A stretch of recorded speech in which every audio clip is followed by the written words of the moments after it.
You are the signal and the receiver. You are the receiving channel for money, for ideas, for clarity, for the right opportunity to just land in your lap. Welcome to the Inflow Podcast. I am your host, Michelle Bosch.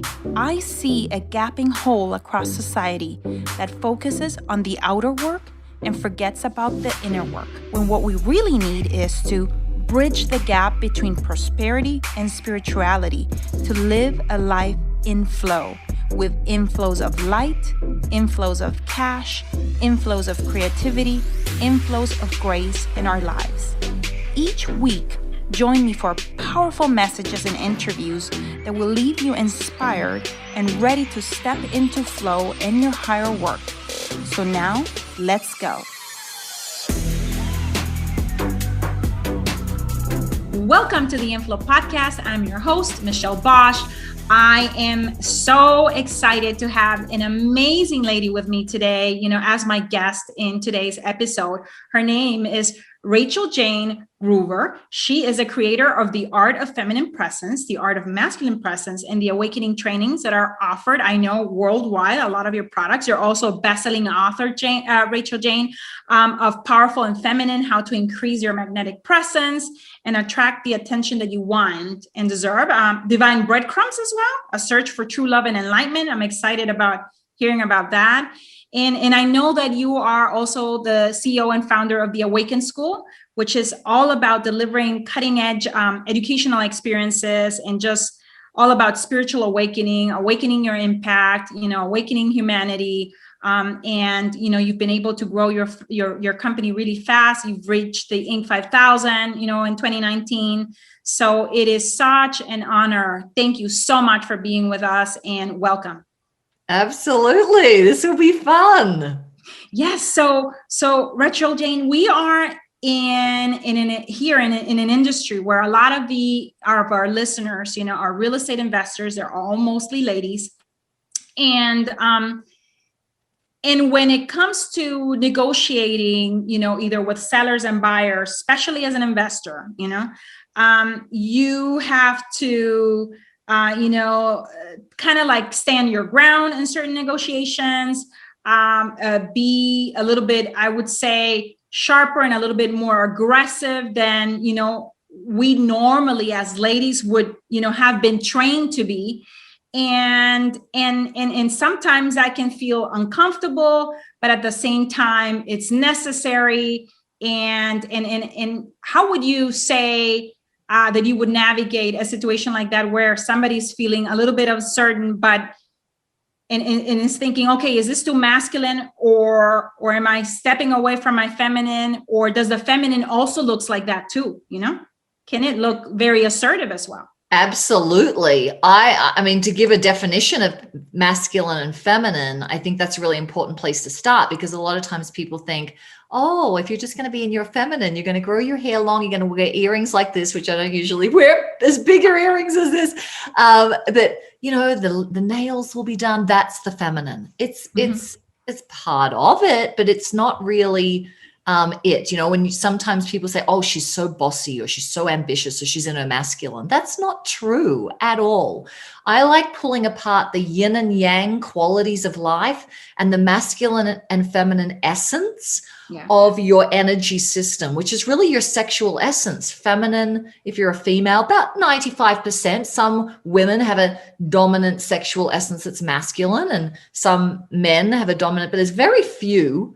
And so if you lump those together, your sexual essence, it's part of your energy system, and the yin and yang balance of life, like logical, emotional, or ambitious, or more of a follower. Like, these are all things that we all are. We're all ambitious. We may squash it. We all follow people. We all like to be lazy sometimes. We've got all of these parts. And so I just have a pet peeve when people are like, oh, she's being too edgy, or she's being too bossy, or she's too ambitious. That means she's in a masculine, she's doing that. That's not it. But what I'm sure you see, and I see a lot for entrepreneurial women, is, and corporate, real estate for sure, that they think they've got to go into more of their masculine sexual essence in order to like send the signal, send the signal. I'm not going to be like run over. And that's not right either, because that's very draining. It's very tiring. It usually gets a mixed message going anyhow.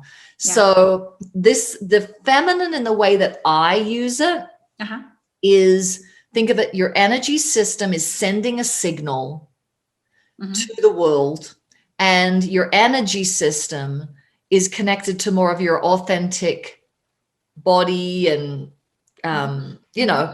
how you are with your earth suit, I like to call it, called woman, who's got a feminine essence, trying to like drive this thing that's feminine in often male dominated, masculine dominated experiences. And how do you do that? And that's what I love to talk about, like how do you balance all of that and be seen and heard in a very powerful way? So just in your first like little question, you brought up so much. Yeah. And right now I'm like, so what are a few ways? Like, I know that there's probably many ways, but there are a few that you can bring that up, that you could explain. Yeah. I mean, the first one that I always go to in The Art of Feminine Presence, and you can read about it in the book, it's the womb space. Okay. And the energetic center of a woman. Okay. Because when you talk about, Michelle, someone, getting a little edgy or getting a little something because I want to make sure that I'm not going to get, whatever, they've got to sort of power up. That still is an energetic signal that they're trying to send. Maybe they don't say it. Maybe you don't say it like, I'm going to try to send an energetic signal here. Like, no, you don't think it, but that's really what's happening. You're trying to send a signal. But when you're outside of your body, when you're outside of your lower center, it does not send a signal that you want to send. Oh, interesting. Yeah. So I'm going to demonstrate for you. You tell me what it feels like when I am up and forward, and you'll see it all the time when I show you it. So up and forward means I'm outside of my body. I'm not connected to my center, my belly center or womb space. And it's just an energetic space. It's not a, which I like, and makes complete sense, because if I think of feminine and female, we're all about creation and creating new life, new ideas, new things, you know what I mean? And therefore the womb makes complete sense. Exactly. And so if I disconnect from that, and I then get up into my head bubble, is what I call it, when you're like thinking about something and what's the next thing and and all of that, and I'm a little further forward, that's sort of where the head bubble realm is, because people are very forward into like what, and most people talk from that place all the time and they don't realize what happens. So I'm going to just pop out of my body for a moment. And hi, Michelle. It's so great to be here today to talk to your ladies about powerful and feminine, and just how important it really is to be in your feminine while you're in the workplace and while you're doing your amazing, real estate work. And all of my work is with people who've been on a personal and spiritual development path for a long time. They've really been working on themselves and want to become more compassionate and more loving and more conscious, right? Mm-hmm. Blah, blah, blah, blah, blah. That's me outside in my head bubble in thought form. Yeah. Then I'm going to come back into my womb space. And so everybody can do this right now. And you can do this with me, Michelle, is you're dropping your attention into the center of your pelvis. Okay. And I imagine sometimes a dark crystal or a ball or something just to sort of ground me. Mm-hmm. And I've been doing this for a long time. I speak a lot. So I'm used to seeing two eyeballs, which is you today, and staying home in my space. And so what happens when I'm there, everyone's going to be able to hear it through the tone of my voice for sure. Yeah. You're probably going to be able to see it in some ways. I will share just again the same kind of thing that I just shared. All my work is with people who've been on a personal and spiritual development path for a long time. This is not their first rodeo as far as personal development. They're not just learning law of attraction for the first time. They're really looking to grow in ways that they have not done before. Okay. Now, kind of a difference, huh? Yes. Incredibly different. What did you notice? I could feel basically I could really connect with you much more. It felt much more sincere, much more authentic, much more, even stronger. Like if we talk about signal, it was definitely a stronger signal. For sure. Yeah. Exactly. There's more gravitas to a woman when she's in her womb space. Yeah. The authenticity always shows up because I'm now in myself. Yeah. And when someone has got their attention in womb space or anywhere in their vertical core of energy, you don't need to know me very well to know me. Yeah. If I'm not home, I'm not present. Yeah. It creates like, can I trust this person? Who are they? Blah, blah, blah. And all of your women are in situations where it's important for them to feel like, I know you, I trust you, I connect with you. Absolutely. The first one almost felt like athletic speaking. Like you know what I mean? Like you're an athlete speaker and it's just that words versus exactly, your heart in it and so on and so forth. So I totally get it. Yeah. And people do that a lot in business. It's like the strategy. I always say presence before strategy. Yeah. So you can use the strategies, but if I'm going to get on stage, which I do a lot, used to be in person, but now, like this, I get on stages. I love the live experience, 100, 400, 500 people. I knew how to have them in the palm of my hand, 3 sentences in, more than any other more polished speaker from that whole day because of womb space. Yes. Like just grounding so much and really understanding that this earth suit with my energy system is a signal, period. And if you don't understand how it is pushing people away or it is attracting people in, you're going to make half the money that you could make in business. I mean, or less. Oh my gosh, Rachael Jayne, this is so, so important. If I think about it, in developing a relationship with the sellers, so that the sellers, we usually put, a land property under contract. And sometimes we hear from students where, oh my gosh, my seller doesn't want to go through on the transaction. And it's either a lack of communication, but not just a lack of communication, but how have you been communicating, with your seller? How can you go back if you find something, terribly wrong with a piece of land, but it still makes sense? How can you go back and renegotiate a lower amount, a lower price? The same with a buyer. And it's basically not coming to them from this headspace, which it does need to make sense, whatever you're proposing, but you're proposing it coming from home. I like how you say home.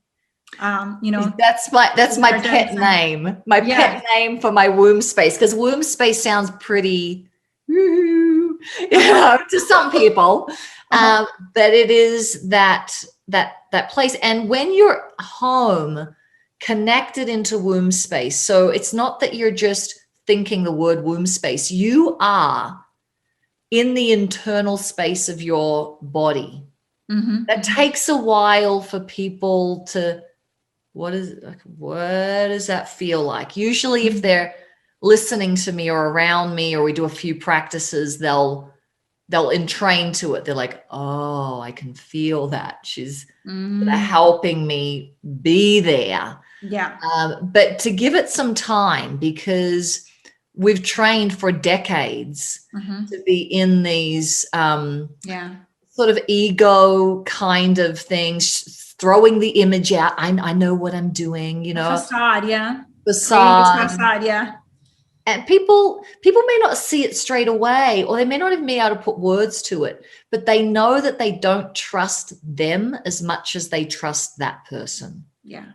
And trust, I know that you had mentioned, I can call you RJ. I'm going to call you RJ. I know trust accelerates your ability to do business with anyone, to really, get that relationship going to the point where, the transfer of, a wire for a property can happen much, much quicker as a result of trust. And it's not just in real estate. I mean, trust at the end of the day is like kind of like the number one pillar for anything to happen, between absolutely. Yeah. I mean, business is all marketing and sales. Marketing being, where are the new people that might be interested in cultivating that? And I've these days got to be on video a lot, and if I'm going to do a video, I need to get people's attention and hold people's attention. If I'm not in my womb space, people could see that Facebook Live I'm doing, like, next, it's like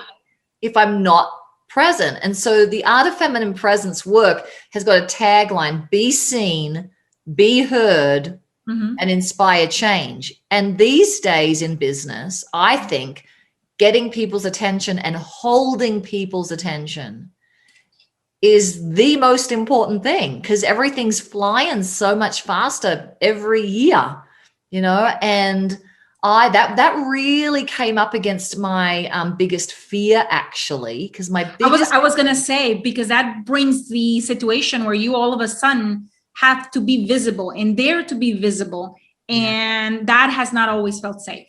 That's, for me, mostly not feeling safe. Yeah. So just a little bit of my story. I'm Australian, so that's why I got the funny accent. I've been here for 20 years or something, and we love the accents. But that's where I'm from, Australia, and they have the tall poppy syndrome there, which is don't think you're too much more than anyone else. Like, be modest, don't brag. Okay. It's almost like the opposite to America. Yes. Like it really is. You're awesome. I'm awesome. Like, that was so foreign to me. So imagine 20 years ago, I'm a little shy, introverted, extremely introverted. Yeah. Australian girl who's been said, be modest, don't brag. Do not share your zone of genius to anyone, because you are going to get cut down. And I had many traumatic experiences of people doing that when I excelled at something. So I have plenty of history. Come in here and realize when I started business, I'm in the biggest catch-22 situation, because I don't want to get people's attention. It's not safe to have people's attention. It's definitely not safe to have it when I'm excelling at something.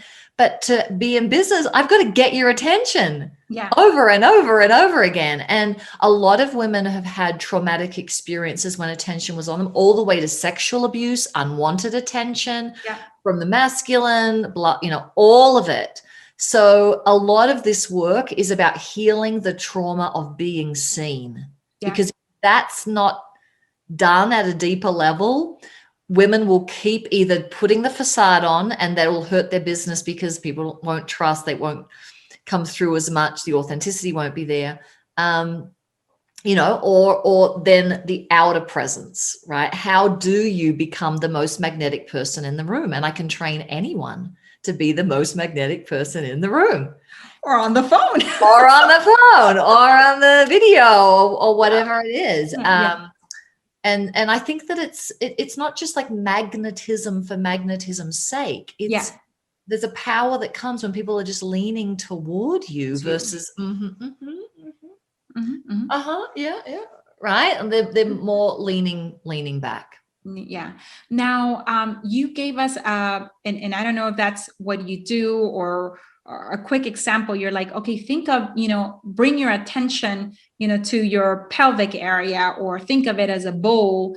And is that one strategy, like, where you're, because I'm like, as I'm talking to you right now, I'm like practicing. I'm like, I'm trying to be there. I can see it. And it's not easy, having the attention there, but being here. It comes with time, What do you notice?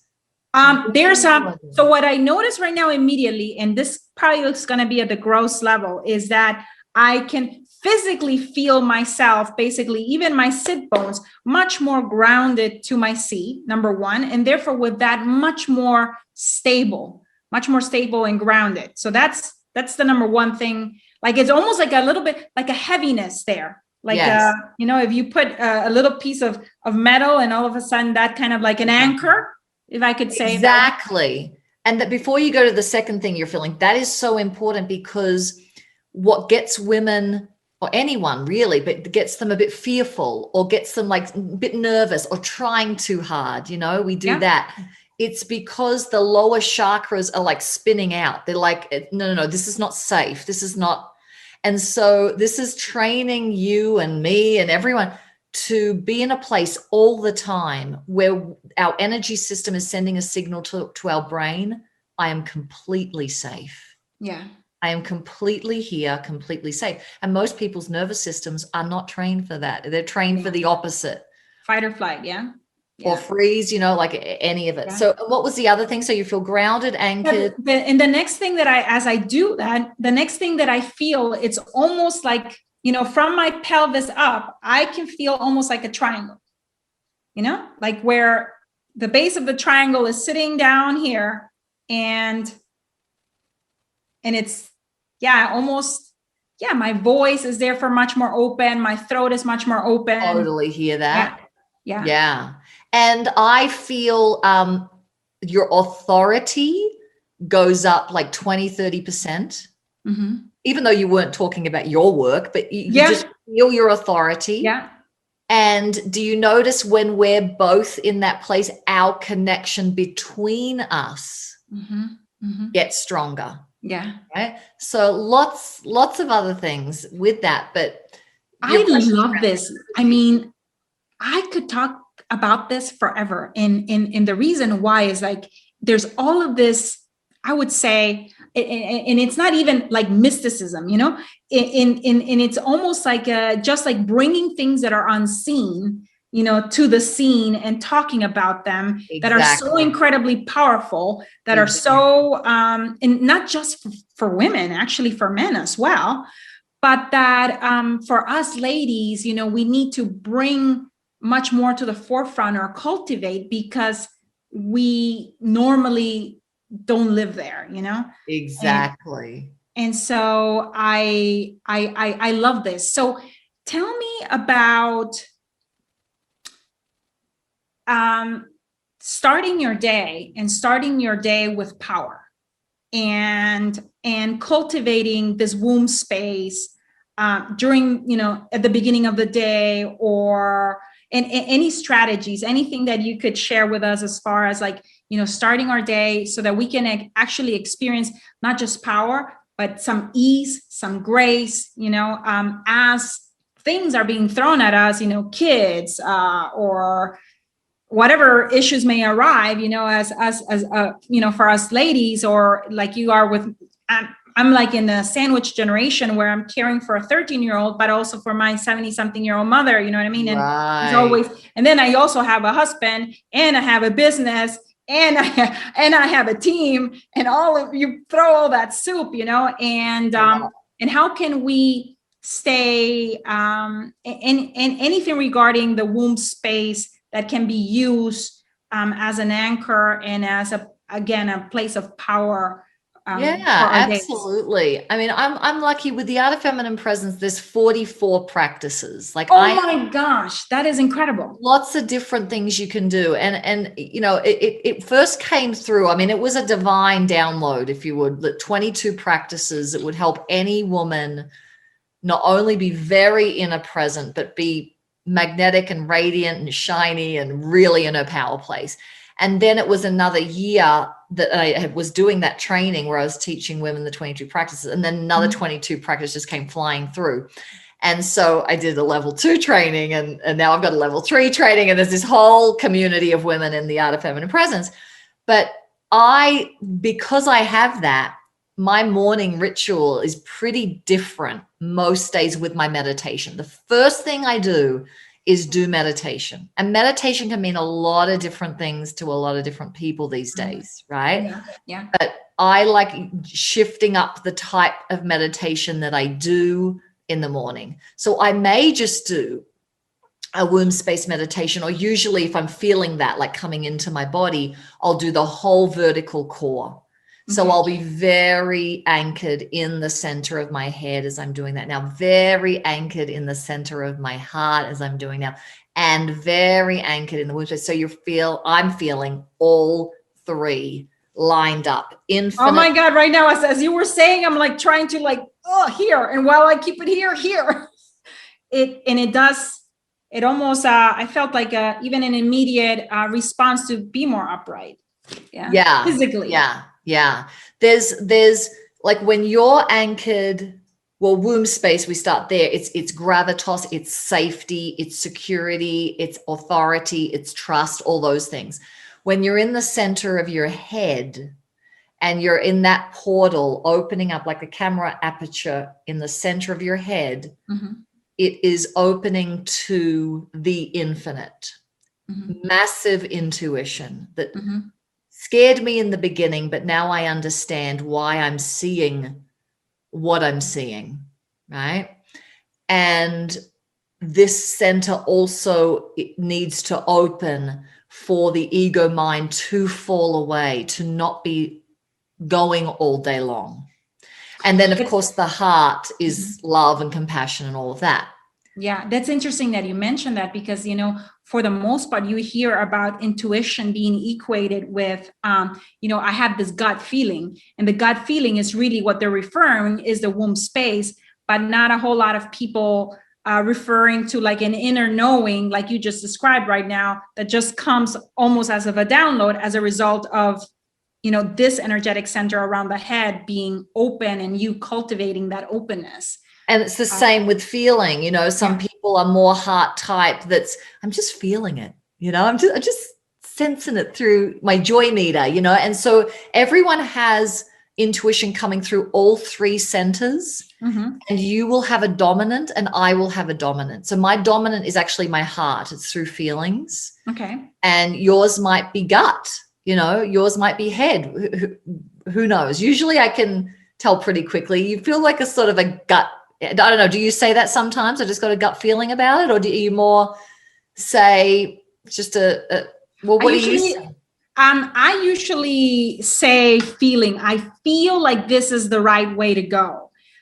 So I'm thinking probably center, and then kind of like my mind then kicks in as far as like rationalizing and analyzing and making something logical out of it that I can then communicate to my team as to why we're going to change something, especially like, if we have a strategy for sales or for marketing or for whatever. And then I kind of like intuit from the environment and from perhaps data, but mainly, engagement. Right. I'm like, okay, I think we need to change this. And I'm feeling that this is what we need to do. So I'm thinking probably here and then immediately here to come up with the languaging that I can communicate. Exactly. Well, the here is what we all do, because we're using the mind part of our earth suit. We're just like, can I use you now? I've got what I need to do. Now I need to versus the internal anchor there is very different. It's got no thought. It's hardly any thought at all. Okay. So to get back to my morning, I'm like taking a long time here to share my morning. It's okay. It's beautiful. We keep learning from you. But if I can have all three centers anchored and open, like I am getting out of my meditation chair with a big freaking smile on my face. I mean, that's just what's happening. So that might be one. The energetic field, we do a lot of work in the Art of Feminine Presence of what's happening in your field that is creating what you're creating. Looking at, it's like a circle, or a absolutely, cycle. Absolutely. A lot of people get stuck in mindset work. They like, I got to change my beliefs. I got to think differently. I got to have a better mindset. But a mindset change doesn't necessarily shift your whole energetic pattern. And what's happening in your life is responding to your energetic pattern. Okay. You know what I'm saying? Now, can you now make a distinction between what people think of as mindset and when you are referring to, energetic work, people might think of that as mindset as well, not recognizing that these are two completely different things. Exactly. So let's take an example. In Powerful and Feminine is my first book. There's quite a bit in there around relationships, like women trying to deal with, how am I around the relationship with the masculine, intimate relationships? Maybe I've been single for too long, all that kind of thing. So let's use that as an example. It's not what the whole book is about, but it's some of it. So a woman I may be able to like do some coaching and go, you can have the love of your life, like, let's just change what you keep saying to yourself. And let's just like upgrade your mindset to you can have the love of your life. And they're like, yeah, okay, I'm going to write that many times. I'm going to read books of that. And I'm just going to say it to myself. That's like a mindset thing. Yes, I know I need to change that belief. But just because it changes from a mental belief standpoint, the energy system may be saying, I am not open. I am, I'm scared. I'm scared of being very vulnerable in the space of a man. If I really get honest about it. And, conscious masculine men really want a conscious feminine woman. And so there can be a lot around sexuality. And that's happening in the energy field. No matter how much it's like, I'm getting the love of my life. I can feel it. I know it. I'm like, and so that's what I do with a lot of the classes and the workshops. Tell us about your workshop. So I know that you have, you wanted to share, with everyone listening, a little free, is it a little free? Oh, yes. I have a little free workshop. If you want to go through some of the practices, you can go to fullyexpressednow.com, fullyexpressednow.com. But the workshops we're doing virtual this year. Obviously 2021, we'll be getting back to doing them in person whenever we're allowed. But it's learning the practices because you want them when you go home. But it's also being in an environment where I can point out things that most others can't point out, which is what's happening in your energy signal. Yeah. And not only be able to point it out in a safe, loving way, show you how to shift it. Yeah. Not just, you come across not very open, or you come across intimidating. A lot of women come into Art of Presence going, people think I'm intimidating, or people, or the other side, people see me as invisible. Like, I don't know why I'm more invisible than I need to, like all spectrums. Yeah. It's deep work. It's fun. And it's a group of women who've been on a consciousness path for a long time. So I've used it to find the love of my life. I've used it to build my business and be as magnetic as I can when I'm speaking.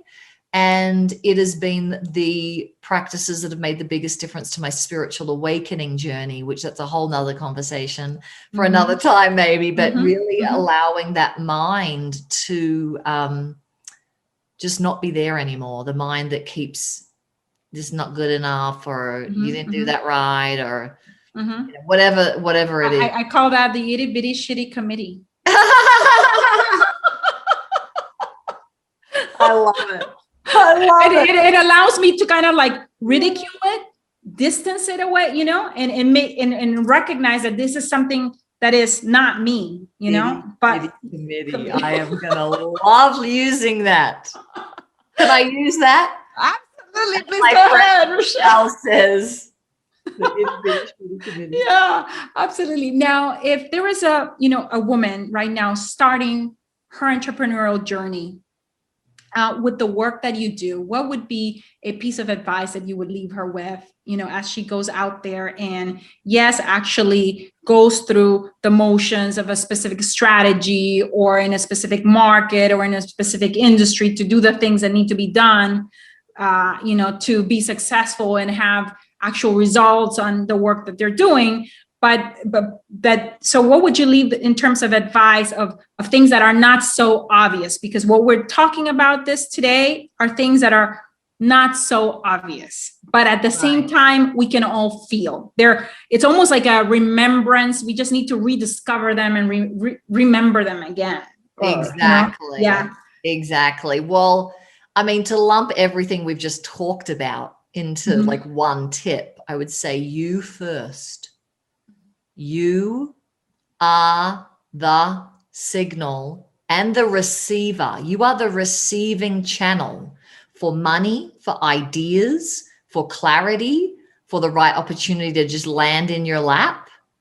And I know all of your women are personal development people. Yeah. But you stay on that like your life depends on it. Yeah. Right. You first, your morning ritual, which I love you bringing up, that kind of thing. Yeah, I love that. Yeah. And in continuing to reinvest in yourself, because putting you first means being okay with banking on you as your most precious asset. If we want to talk about financial terms, absolutely in this equation. Absolutely. Yeah. Rachael Jayne, it's been such a pleasure, spending time with you today. If, anyone wants to learn more about Rachael Jayne, please go to fullyexpressnow.com. I am super excited that we got to chat. You're actually here in the US. You're not in Australia because you mentioned I'm here in Colorado. Yeah, perfect. Yeah. So reach out to her, look her up. She is amazing, as you guys have gotten a little flavor of right now. And thank you so much for tuning in. And until the next episode of Inflow, thank you so much. I hope this episode left you feeling inspired and ready to get inflows of cash, inflows of light, and inflows of faith in your life. I welcome your reviews on iTunes. Please leave me a review and help me create an amazing community of women in flow. Thank you, as always, for sharing your voice by going to michellebosch.com and joining the conversation about this show. And while you're there, grab a copy of my 10 Commandments to Living a Life in Flow. You can also follow me on Facebook at Michelle Bosch and on Instagram at Michelle Bosch Official. Thank you very much, and until the next one.